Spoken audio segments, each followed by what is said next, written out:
This is episode 33 of the Music Therapy Chronicles podcast with John Moon. I was very much for creating an internship. I knew that was important for our field. But I was like, I'm only, 2.5, 3 years out of my internship. And, what do I have to offer for these interns? But I have a lot to offer, I have found. Not to pat myself on the back, but I think all of us have our own unique perspective of music therapy and something to share with students that are about to enter the workforce. And they get to shadow up underneath you and learn how you do music therapy. Also create for themselves, what they want to do with music therapy. You're listening to the Music Therapy Chronicles, a podcast about music therapy from a variety of perspectives. Our ambition is to inspire and connect listeners through meaningful conversations, just like a music therapy conference you can listen to anywhere. My name is Tricia and I am a board-certified music therapist from the New England region. If you like what you hear, join our group on Facebook and share your own insights and thoughts about the episodes. You can also connect with us on social media and online at Music Therapy Chronicles.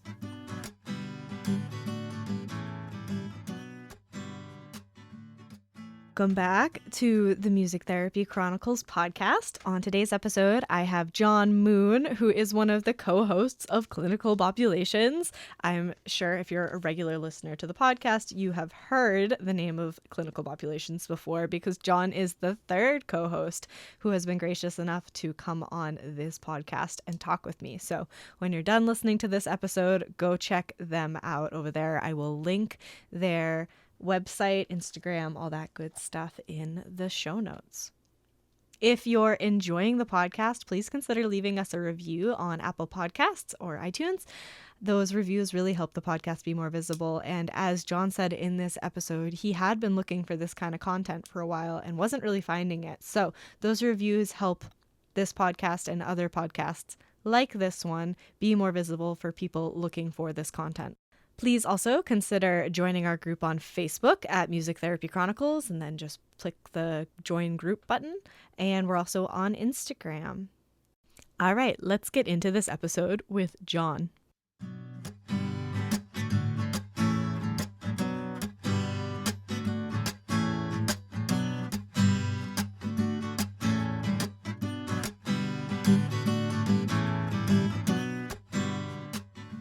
Hi, John. Welcome to the Music Therapy Chronicles. Hello, how are you? I'm well, thank you. How are you doing today? Pretty good. Good. So can you tell our listeners a little bit about yourself outside of music therapy? All right, well, I am from Georgia, born and raised, Southern boy. I went to Georgia College and State University and studied music therapy. After that, I got a job as an activities director in a skilled nursing unit, and I've been working in activities and assisted living since then. What else you want to know? Anything you want to share? I'm married to my wife, Samantha. We got 2 cats. No kids. Cats are kids. Yeah. I totally relate to that. So you, in your email to me, you said you did a minor in math. Did I get that right? I did. So tell us about that. So when I first went to college, I did not know what I wanted to do, but I knew that I enjoyed math and was thinking about doing engineering. So I was a math major for about a year and a half. And then I started looking. With a math major, you have a lot of elective credits that you can get a minor or take elective classes. So I started looking at music therapy. As a minor, I had some friends who were doing that as a major. It sounded really interesting, and I was kind of self-taught on piano, and I've been singing. My dad's a preacher, so I've been singing in church since, I could sing. But went and talked with the department chair And she was like, well, why don't you take this piano and guitar class and see how you like it? And then, we'll move on from there. I said, okay. I went home to sign up for those classes, and there was a hold on those classes. You had to be a music therapy major to sign up for them. So I emailed her and I was like, hey, could you lift that hold for me? And she said, oh yeah, got it taken care of. You're signed up. And I was like, okay. 3 weeks later, I checked my train guide and it said that I was a music therapy major. And I was like, oh, okay. So I was like, we'll just go with it for a little while. And I really fell in love with music therapy. And since I had already put in all of that time and effort into a math major, I needed to take one more class to get the minor. So went on and struggled through one more upper level math class and got that minor. Wow. Good for you. That's kind of funny that I don't want to say you were forced into it, but in a way you were kind of forced into it. It was, and I had been, really thinking about, and at that point I knew I didn't want to do engineering anymore, and so I was sitting there going, what do I want to do? I guess I'll be a teacher or something like that, and I was like, well, we'll see what a music therapist does. I really didn't know anything about music therapy when I went into the program, other than what my friends had told me, and so finding out that you can use music that I love to make and share to help people, which is also something I'm passionate about doing. I was like, this is the best of both worlds. So what was that initial moment or experience or I don't know, anything that really convinced you that that was the change to make?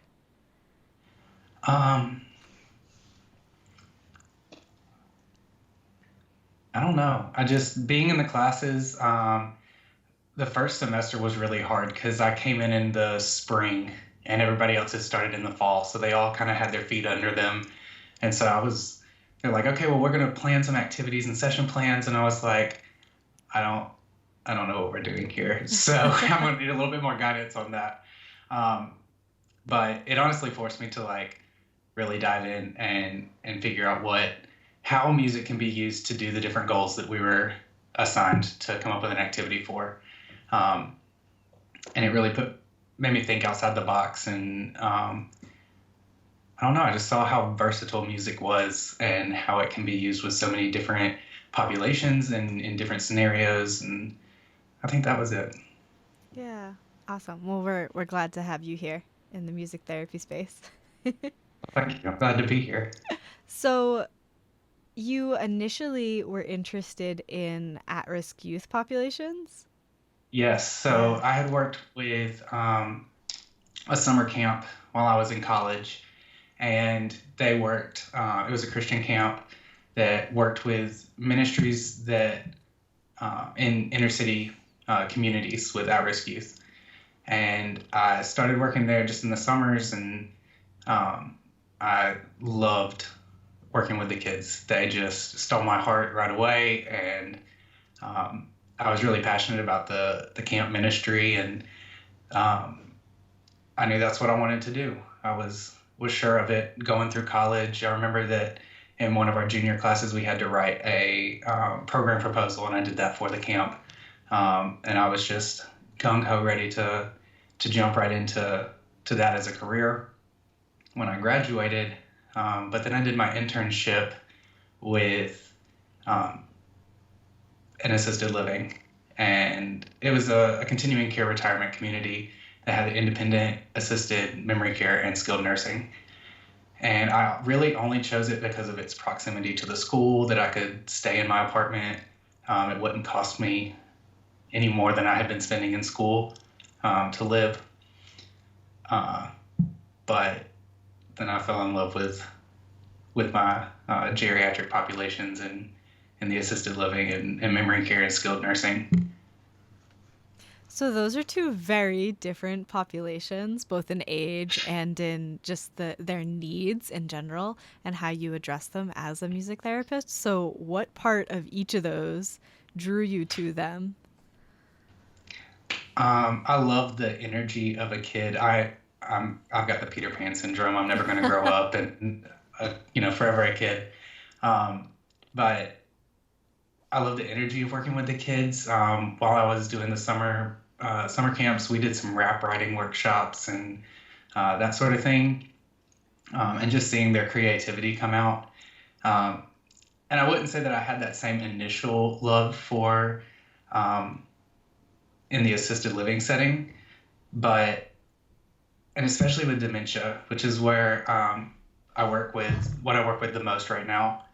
Um, they trying to figure out, seeing that our residents come alive with music and seeing how they can just how their brain will work when we're in a music group, as opposed to during the rest of the day, and how they interact with the other residents, with me, with their families. Um, I just saw how beneficial music is with them, and really, really loved doing that, creating that environment and that space for them.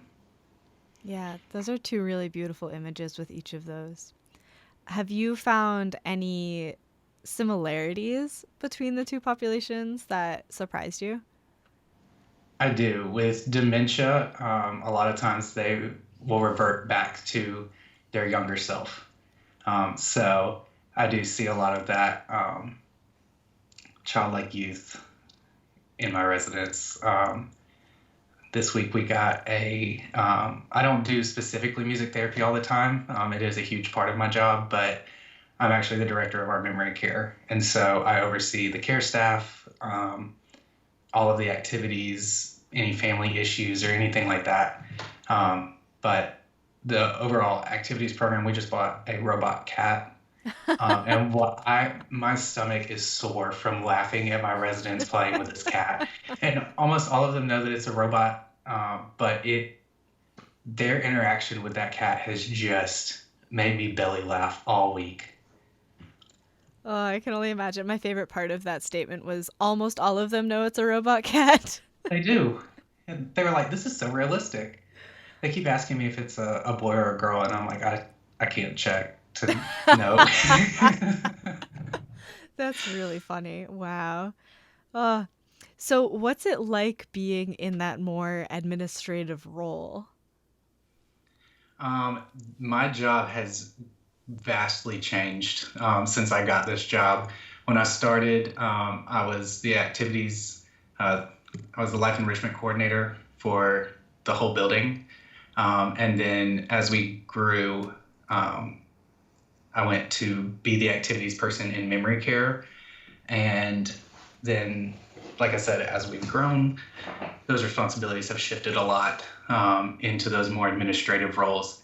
And I really enjoy being a behind the scenes, making it happen kind of presence. Even when I was working at the camp, I loved being a counselor in the cabin with the kids, but I also loved making that program happen on the leadership team. And um, so, and I now have two interns that are underneath me, so I get to enable them to do more of the activities with our residents and see somebody else get to experience what I've already experienced with our residents. Yeah. So when did you start your internship program? This is my third semester. They'll be finishing up at the end of January. And we had one intern the first two semesters, and now we've grown to a place where we need two interns. So I've currently got two under me, and that has just been really cool.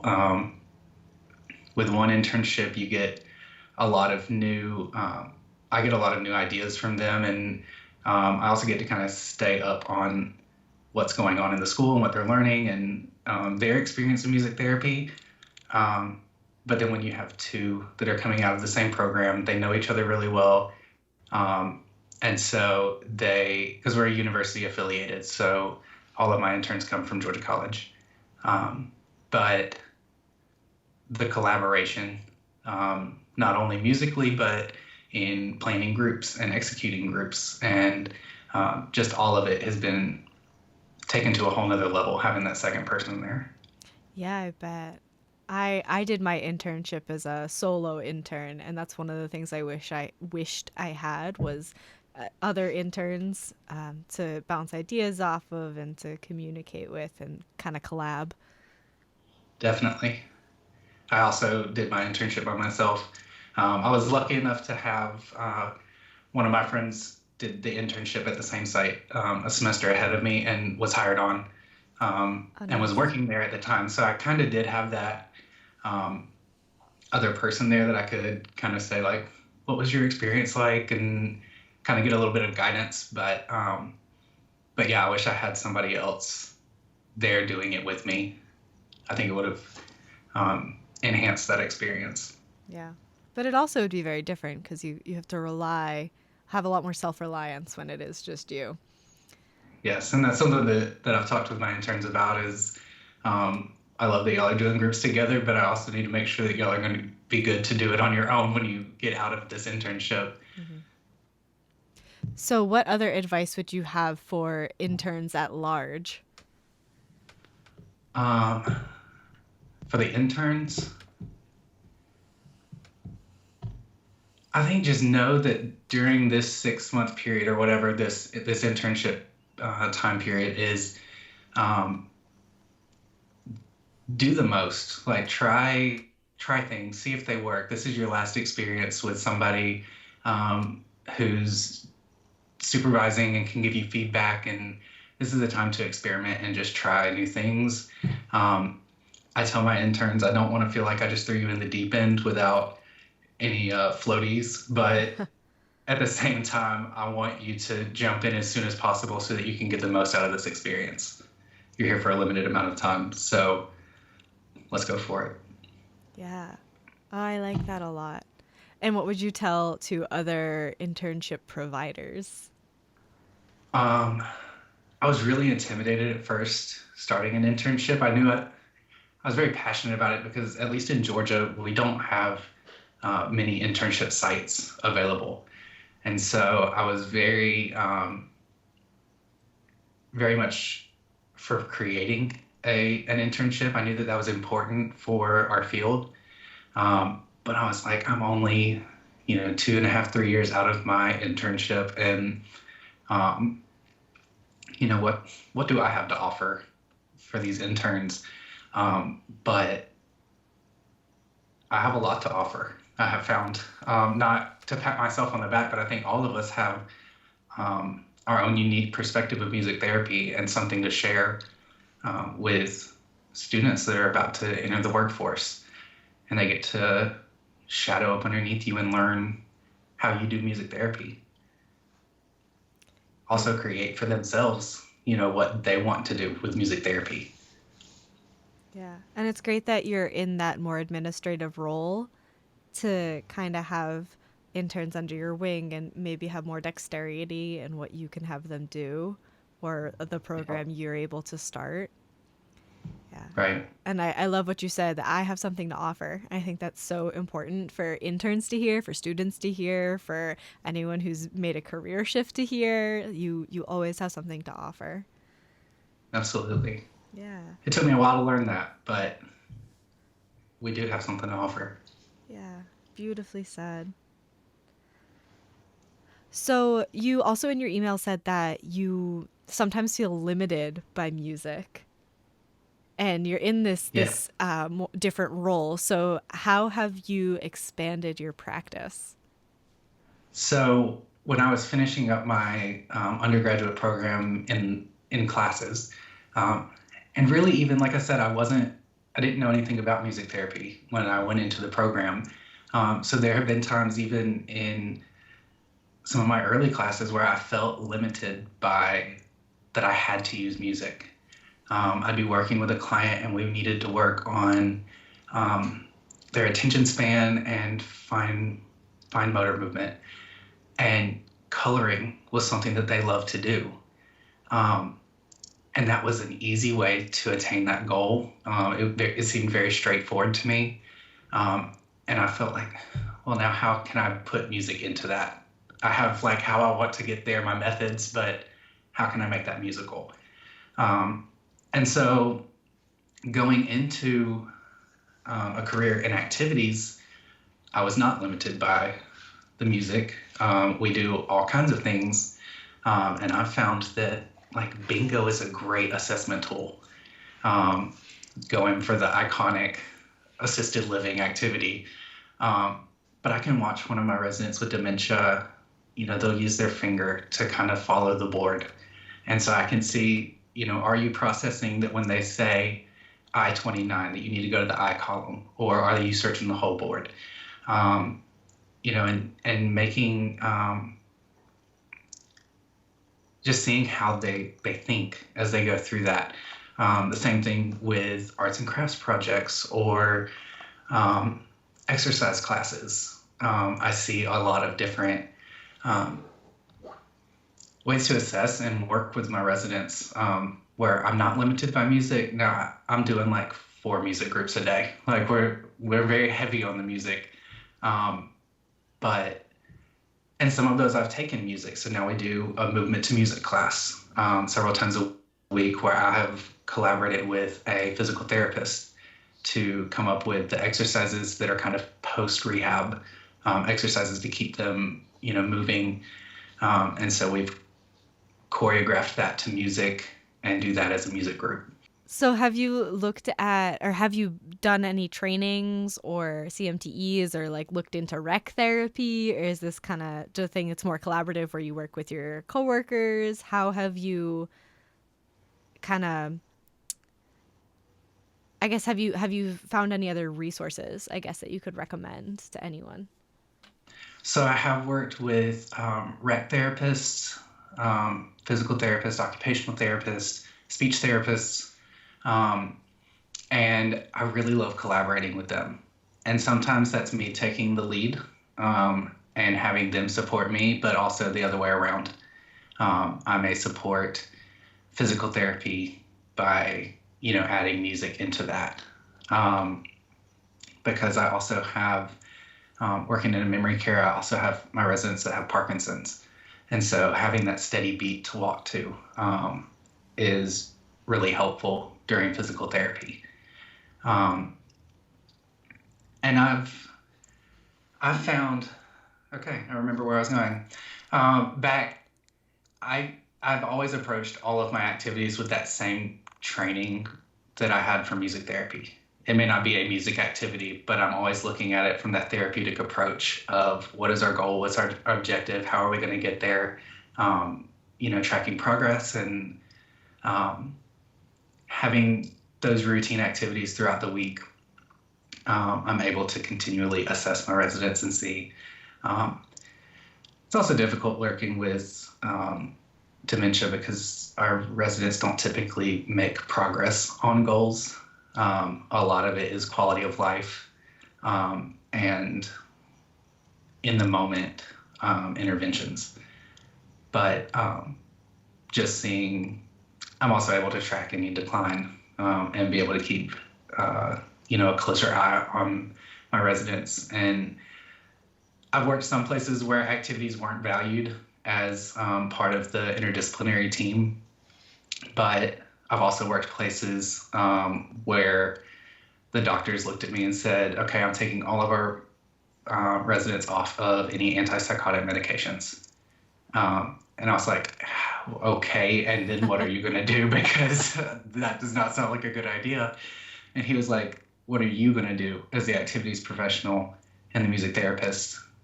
What interventions are you going to put in place to prevent these behaviors from happening? And so I did. There were like 17 residents that came off of their antipsychotic medications all at the same time.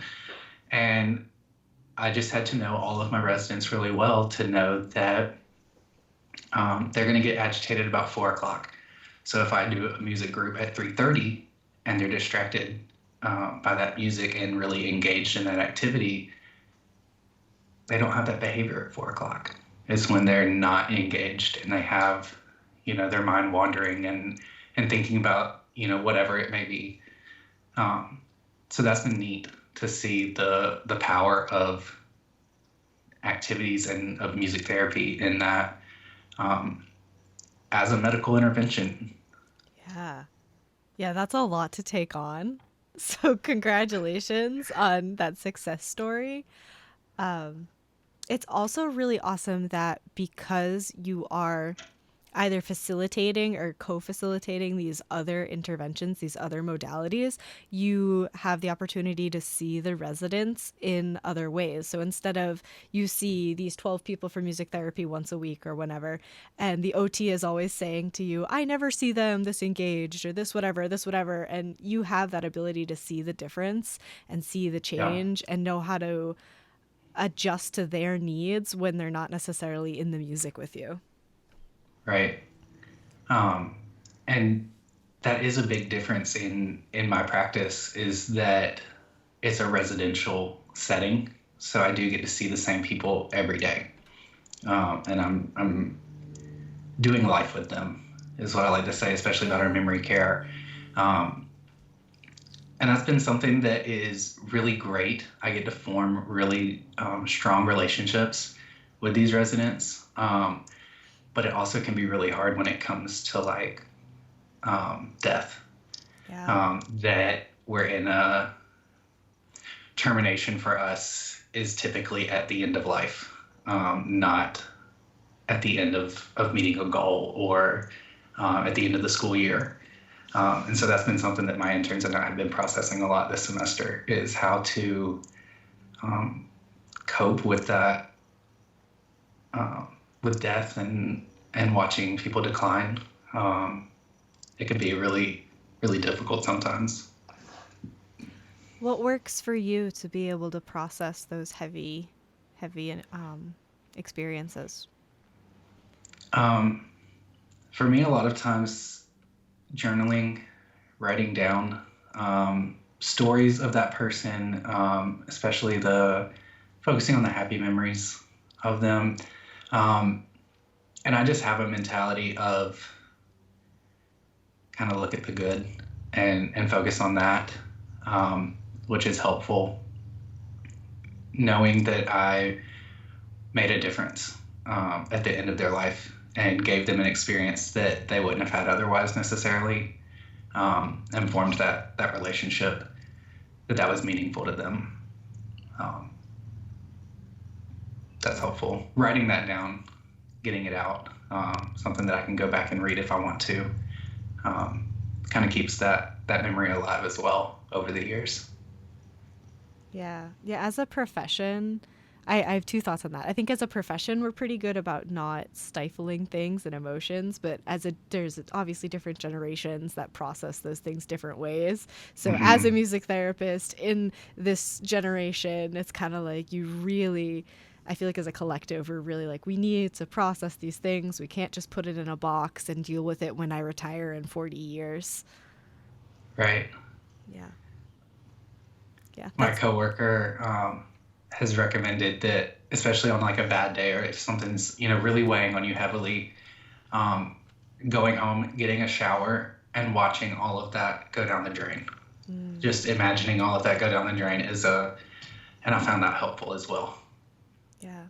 Those are great tools for anyone listening who needs those. I remember when I was a student, I or one of my peers, I think, had a hospice clinical practicum, and at conference, she attended a concurrent session about it, and the person facilitating that said something similar that they have a death journal, for lack of a better Mm-hmm. name, where she would just document her emotions and her experiences with these people, and that was her safe place to recognize the relationship and handle her grief or whatever else came up for her. Definitely. Yeah. Journaling. Good. All right. I'm going to switch to a lighter topic. Tell us about your experience podcasting, because this is not new to you, being on a podcast. All right. So I am a co-host on the Clinical Populations podcast. Um, and Gabby Banzan and I went to school together at Georgia College in our undergraduate program. And she started the podcast, and I was the biggest fan. No offense to all of the other biggest fans out there that have been with us since the beginning. But I was texting her. I was like, this is awesome. I am so glad that you've been doing this. I had just got really into listening to podcasts, and I was looking for music therapy podcasts, and I was like, there just aren't that many out there. When I would search music therapy, it would pop up with nothing. So I was like, thank you so much for doing this. And then they finished up season 1, and she was like, so you want to be on our podcast? Because you've got like a really unique perspective working with geriatrics that none of us have. And so I was like, absolutely, I want to be on that. And that was another one of those moments where I was like, I have something to give. And I had to keep telling myself that. I was like, who am I to be on this podcast? I mean, I'm just a guy from Georgia that is working in assisted living, but I was like, I've got a perspective that I can share with people. And so that has just been a great activity for me. I've loved podcasting. It has kind of rekindled some of my passion for music therapy, and it's challenged me in a lot of ways, because I am almost going back to that first class where I didn't know what I was doing and coming up with session plans for different songs. And it's exciting also to hear other music therapists' perspectives on the same prompt, and just get to share that. Yeah. Yeah, the other word I think of is energy. So you obviously would go into a session with your elders with a very different energy than I would say would go in with my 5-year-olds, or Gabby would go in with her. I think she's kind of like a teen population-ish. Yeah, Yeah, and Allison is also, she's adults-ish, right? I believe. Like young Yes. adults. So perspective is great, but you also have like just a different energy with how you approach that thing and how you speak about the interventions you would use and those kinds of things. Absolutely. So what has been your favorite part about doing clinical populations? I think that just sharing the different perspectives and energies and all of that. And sadly, I have not been able to be a part of either of our presentations so far. We were able to present at the Southwestern Regional Conference, and then we just presented at the National Conference. But we are also going to be able to present at the World Congress of Music Therapy in July of 2020, and I'm very excited to be a part of that, saving my money to go to Africa. Yeah, you guys have a Patreon, right? I'll plug We your do. Patreon. All right, I'll link that too. Check out Clinical Populations on Patreon. Please do. Are you nervous to be in front of a live audience?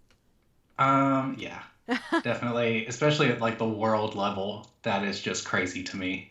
I'm very honored to have been asked to do that, and we all are. But yeah, I think nervous is a good word. Don't be Excited nervous. as well. You have something to offer. Yeah. I'm excited to see where you guys take it, because you have an awesome project going. You all work really well together, and you're all humble, kind human beings, and that goes for most MTs out there, but I really enjoy listening to your conversations. Thank you. Thank you. Thank you for putting them out there. Are you ready to move into rapid fire? Sure. All right. Coffee or tea? Coffee, definitely at least 2 cups in the morning. I was doing decaf for a while, and that just wasn't working for me. But or sweet tea. I mean, I am from Georgia, so I don't Real think sweet that's tea. the same thing, right? Early bird or night owl? I would say night owl, even though I have become more of an early bird in my job and stuff. I've got to get up, in the mornings, but and I've gotten much better about that. But definitely have my most like my prime energy is in the evenings. We should have scheduled this for late at night then. No, I'm just kidding. Something you would tell your younger self? I think, like I've mentioned, that I have something to offer, and that I can do hard things. Not to be scared to to go for something that seems really daunting or big. Yeah, well said. Your music therapy elevator speech. So I do work with a pretty specific population, and so when I'm talking about music therapy, I typically talk about that in the context of working with dementia. And so I'll let them know that I'm a professional a healthcare professional that works with music as my main tool to achieve different goals. And so with working with dementia, I focus on three main goals. One is cognitive stimulation, working on recall and reminiscing with my residents. I also work in a social capacity and try to form new relationships and strengthen those relationships through music, and then also through movement, and using music as a medium to keep them active and engaged. Yeah, well said. Your favorite self-care practice. I really like to spend time with my family on the weekends. That is when I come home from a weekend away, spending time with like my brother and sister-in-law or my family. I feel very much re-energized for the week. And then I also like yoga. I'm very much a thinker, and so my mind's always going. So meditating can be really hard for me, but yoga is a physical form of meditation where you're focused on your body doing a specific something and holding it. So that can be helpful to slow down my mind a little bit. Yeah. Yeah, I like that explanation. Something that is currently adding value to your life. The podcast definitely is. I look forward to recording each of our episodes. And then I'd also say my internship. I just love going to work and getting to pour into some eager students that are about to go out into the world and just helping them prepare for that, taking each day as it comes and whatever's going to happen, and just facing that with them. Yeah, they can be invigorating, those students. Definitely. Your favorite intervention or song to use in a session, and for you, if it's not necessarily musical, if it's something else you like to do, then share that. I really like, we do a lot of like name that tune, which our residents, don't have that recall in most areas. If you're having a conversation with them and talking about something that they've experienced in their life before, they can have difficulty coming up with the story or the answer, to your questions. But you start playing some Frank Sinatra, and they can tell you it's Frank Sinatra and the name of the song and sing every word of it. So I love seeing them get to kind of show off during that activity. And then my favorite non-music activity, I think, would be balloon volleyball. We get a balloon going, and I've cut pool noodles in half. Mm-hmm. So they're like little bats that they can use. And they love that. We will, challenge them. They'll be using their dominant hand, and about halfway through, we'll be like, okay, now you got to switch. And they're like, oh, no, not again. But yeah, they really enjoy that activity as well. That's a great example of a non-musical intervention that is working towards those goals. And an awesome visual. I'm just picturing them having a heyday, swatting balloons around. All right. And lastly, where can people find you and connect with you? Well, you can find me through Clinical Populations. on Facebook and Instagram. My name is John Moon, JohnMoon on Facebook, and John Moon MTBC on Instagram. Awesome. I will link those so people can connect with you. And if you haven't already, I think you're the third person from Clinical Populations I've had on. So if you're listening to this episode and you've made it to the end, now go check out Clinical Populations if you haven't already. They do some awesome stuff over there, and you can hear more from John. Yes, ma'am. Thank you so much for talking with me today and giving me some of your weekend time. Absolutely. Thank you so much for having me. Of course. Have a wonderful rest of your day. You too.